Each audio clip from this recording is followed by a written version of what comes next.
There it is. Graduation night from high school. June the 5th, 1980. We're getting there.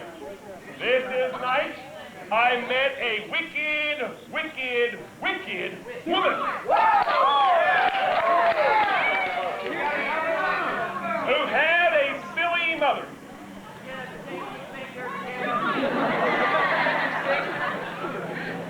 Now, I have a confession for you students.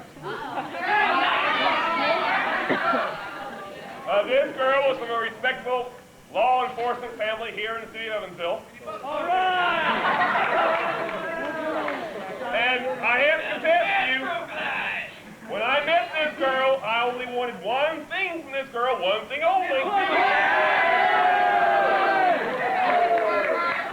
I wanted to get into her pants and de-virginize her.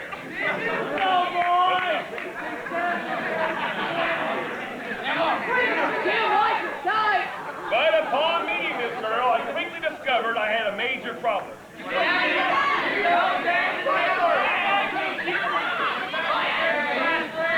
This was before fact. She wasn't a virgin! This major problem, it was a major impediment. It took great effort, energy, and contemplation to overcome it.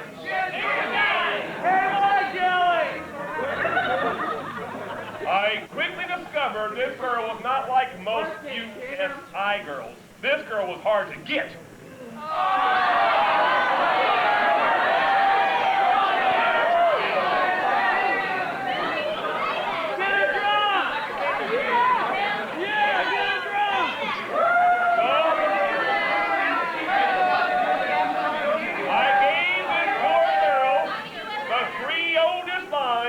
Fornication handbook. Yes, thank you, brother. Thank you, brother John. You already know it. They're swell. We got a handbook. I gave her all 4 tactics and all 3 lines, and it worked. Suck my. And you know what this poor girl told me 2 months later? You were lying. This poor girl came up to me and she said, Gilles, I think I'm pregnant.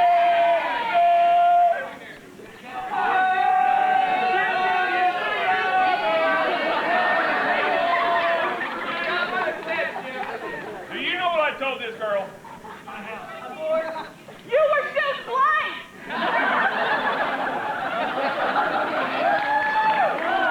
I told this girl, abortion, abortion, abortion. You're not a Murder, murder, murder. I told her, I at this time in my life had no personal qualms on what method of abortion she would choose. It would be the coat hanger method.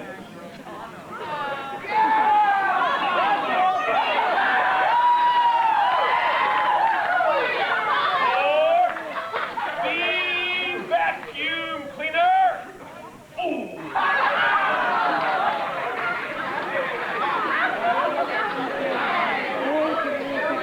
Or lethal injection of saline solution.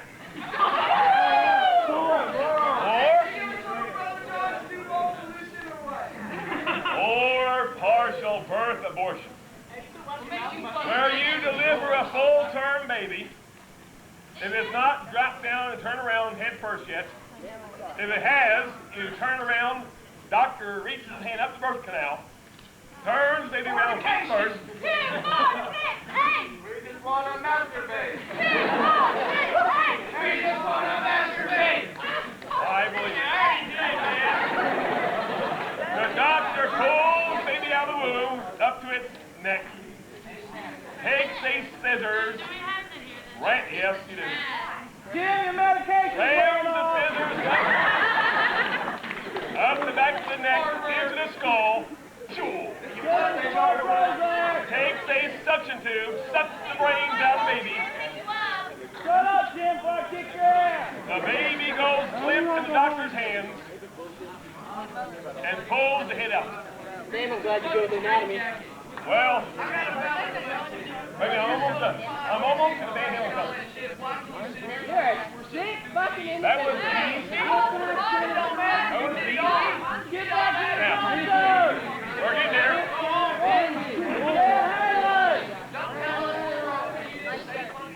You know what this girl did after I told her to get an abortion? She went to counsel and talked to her mother. Her silly mother. And she whooped your ass! Her mother gave her one good piece of advice. The mother told the daughter to wait a few more weeks. It was well within the first trimester. If it's really a baby, you can always get an abortion later on. She waited a few more weeks, and thank God, only a false alarm. She was not pregnant. But do you know what the mother did then for her daughter? Got her on the birth control pill. And then it was a free-for-all from then on. And I got deeper and deeper into sex and lust. But I quickly discovered, just like Mick Jagger already knows, I can't get no satisfaction. That's why you Although I tried, and I tried, and I tried, but I couldn't get no satisfaction. All right, here it is. November the 7th, 1980. Evansville, Indiana. Roberts, Municipal Stadium.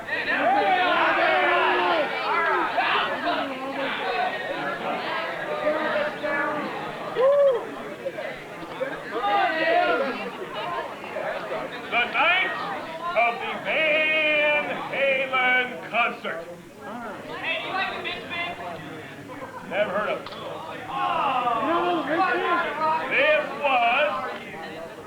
This was Van Halen's 1980 invasion tour, promoting their Van Halen 2 album. Opening stage show that night was Molly Hatchet. All right! Hey, I know Brody from that band! I went to this Van Halen concert with one intention on my mind, one intention only.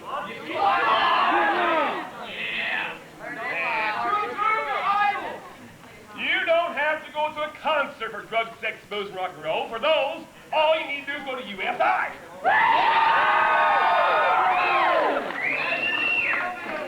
I went there, as he already said, he read my pamphlet, to study my 4 idols of Van Halen upon the stage.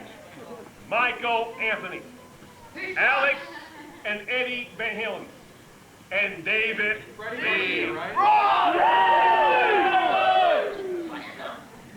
I, as in most concerts, or every concert I went to, before the main event came on the stage, I was in the bleacher seats. Yes, he was. I was in the bleacher seats with my so-called friends, and that night I consumed 2 joints of Colombian Gold.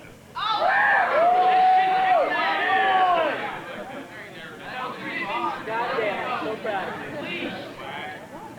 Come on, Jim, it ain't break time.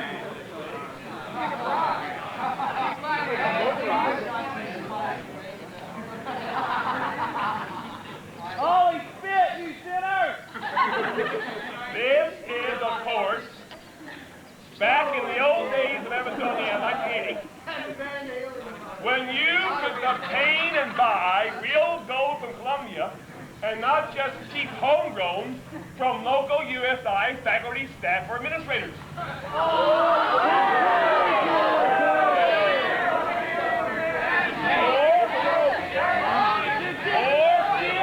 Even your local sheriff department. What about security? Now, also I consumed a pint of Yukon Jack. Oh, no! You're so bad!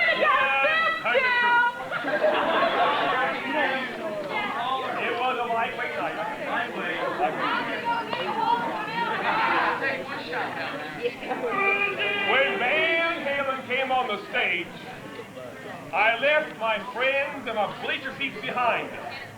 I journeyed through Roberts Stadium, planted myself 5 feet from the stage, directly in front of my idol, Eddie Van Halen. Where I stood playing my air guitar. I will now demonstrate.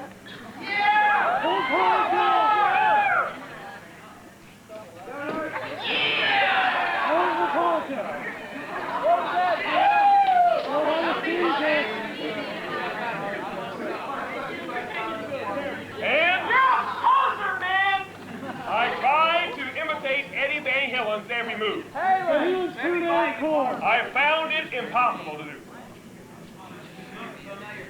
Now, David Lee Roth, their original lead singer, who this night and at this time had a Jack Daniels bottle in one hand, a joint of marijuana in the other hand. Do you know how I knew it was a real joint of marijuana? I'm on the floor, he's on the stage. Smoke a cent. Here's how I knew it was a real joint. He passed it to you. Backwards, vice versa. You passed it to him. Fucking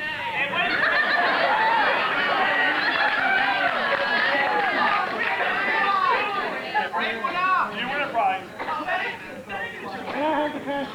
I got a match. Hey, I can roll it. I want the juice, Gilles. There you go. You're on the smoke. All right. As in most concerts, as in most concerts at Roberts Stadium, especially in 5 feet from the stage, a joint came down the line. I took the joint and took a hit off of it.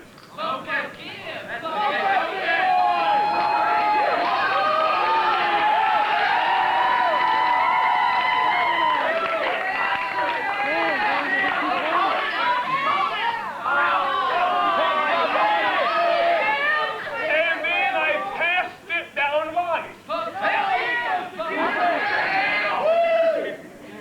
And they passed it down 3 or 4 over, and the 4th or so individual then passed it straight up to David Lee Roth. And he never gave the joint back. He go-guarded the entire joint.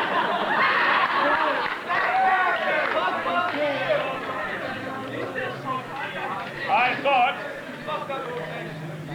thought I had achieved the all-time high experience by having David Lee Roth smoke off the same joint as myself. You girls may like this next one. Some of you horny boys will also like it. David Lee Roth, throughout the concert, would pull the front of his pants down and grab himself. Yes, like that. I knew you'd like it. And fondle his genitals on stage. You can't do that on stage. In 80 you could. Jim Morrison even masturbated on stage, remember? Can't do that on stage. And you know what? Don't do that for us. You know what? What was worse for an encore, David Lee Roth came out wearing nothing but cowboy chaps, and he moved the entire audience to the song Bottoms Up. I was in front of Eddie, not David. Now, also David Lee Roth was doing his wild acrobatic feats. What is your point? All of a sudden, right in the middle of this Van Halen concert, David Lee Roth uttered these words, and I quote, Oh, I'm sorry, I've got